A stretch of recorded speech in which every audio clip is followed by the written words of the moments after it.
Kung kakaunti lang ang miyembro ng pamilya mo, huwag masyadong magtanim ng spinach na ito. Maaari mo itong kainin araw-araw at hindi pa rin mauubusan. Ito ay maliit na spinach.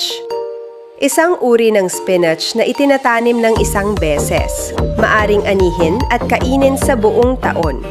Kung ito ay mas malambot kaysa sa regular na spinach, matangkad at medyo matigas. Ang kurbadong spinach na may taba ay mas malambot, mas matamis at mas masarap kainin. Ang mga dahon nito ay bilog at makakapal, makatas at may natural na mayamang lasa ng spinach.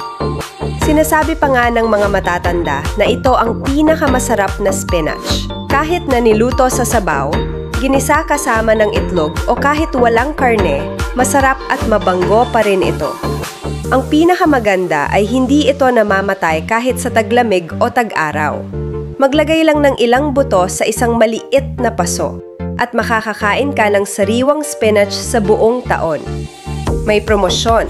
Bumili ng 4, libre ang 3 at may 50% diskwento. Magmadali at umorder na.